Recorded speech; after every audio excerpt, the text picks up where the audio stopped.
This is Bev, and welcome to the Path of Currency. In today's video, we're going to be going over all of the new keystones that were released, and I'm going to be ranking them based on their currency effectiveness. Now, this is going to be for about week 1 for a league start scenario. So some of these might be better. So like Harvest, I think could be good, but for league start, Harvest sucks. So that will be reflected in the keystone rankings. So first off, we have Blight. Now Blight is really bad. It doesn't really help us get currency at all. It just makes the towers better. And if you're using towers to clear Blight, you are not doing Blight right. Next off, we have Delirium. I think Delirium is actually really cool the way this keystone works. Obviously, for the first week, we're not going to be able to zoom to the end of the map and clear the whole entire map while the fog is up. So this keystone could actually help us clear the map and keep Delirium up. I could see it being really good.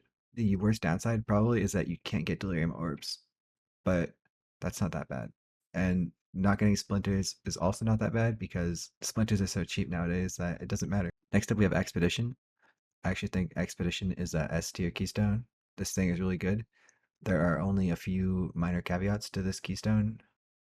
The first is that we might start dropping a lot of corrupted logbooks, but if the community as a whole comes together to allow corrupted logbooks to be the standard, then it won't matter.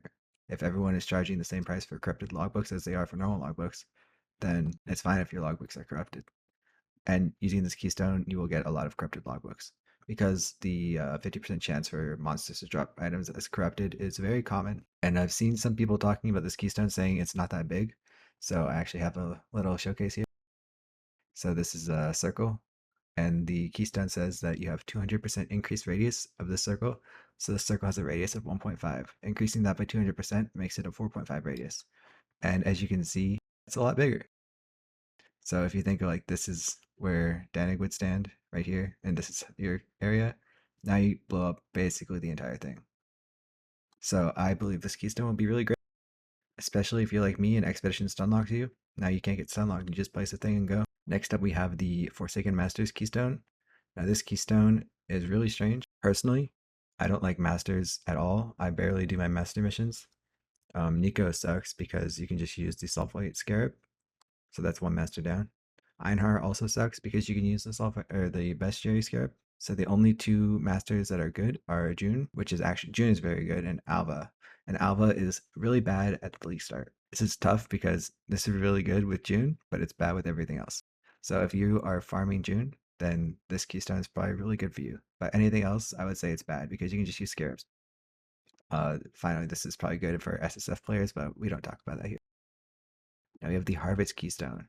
This keystone is very strange. We don't have the numbers on it, so we don't know how good it is.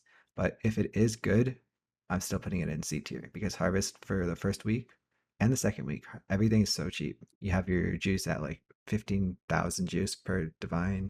Harvest is really bad for farming at the start, so I would not recommend Harvest. Now we have the Legion Keystone. I don't know how to feel about this one either. I don't think it's good. I'm going to put it in D tier just with Blight because if you can't clear the legions fast, you should be farming something else. There might be some niche uses for this Legion Keystone that I haven't thought of yet, but as of right now, I'm putting this at D, even though I think Legion as a whole will be S tier. Next up, we have the Tormented Spirit Keystone. I think this is probably the worst one on the tree. There's no way you can convince me to run around monsters trying to touch them with your while being possessed.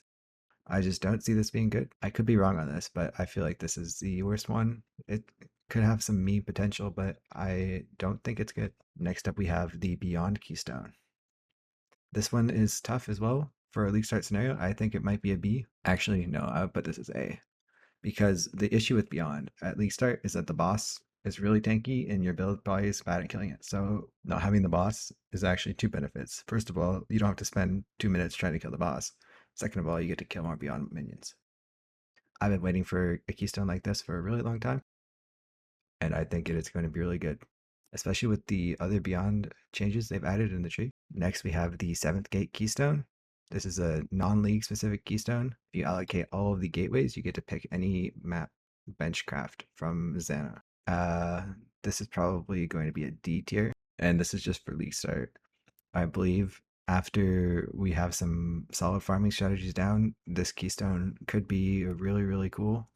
and this opens up a lot of possibilities for different strategies. But at league start, no one's really thinking about that. We're just going to be going pretty fast. So I'm going to put this as D for now, but this has the most potential, I believe. Next up, we have the Fortune Favors the Brave Keystone. I think this is also really bad, especially for league start.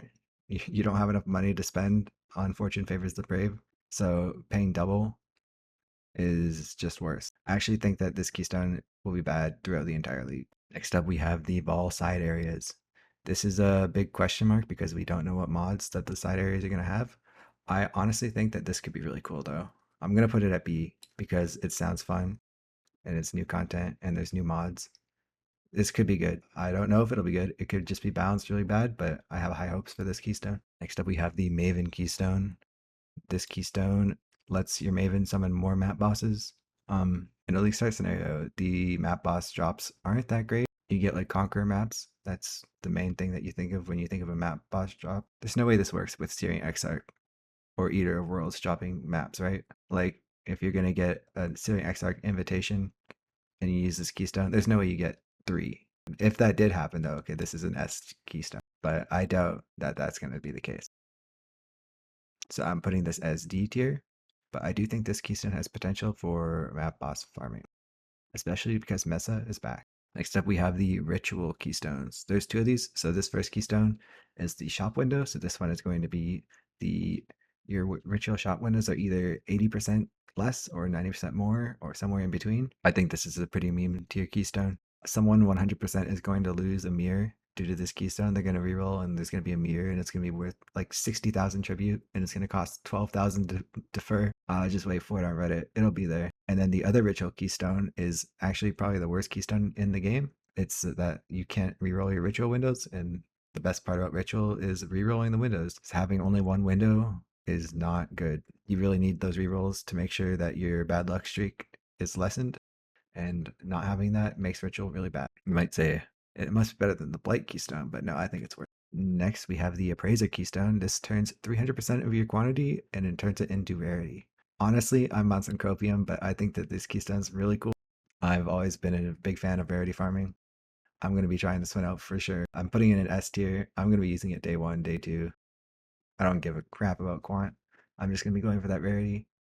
We'll see how that works. I could be completely wrong on this, but this keystone sounds really fun, especially with some magic fun. And then finally, we have overloaded circuits. I think that this is also a bad keystone for league start. I think this has potential for later on when we have money to spend. But right now, doubling the cost, like if you're going Harbingers and you're paying 6 chaos per Harbinger, you're now paying 12 for some Atlas passive points, which you could just spend. I think down the line, when we're doing like Wing Scarab farming and you really need points and you don't have any, this could be clutch. But as of right now, I don't think it's worth it. So that is my thoughts on the new Keystones. Thanks for watching. Peace.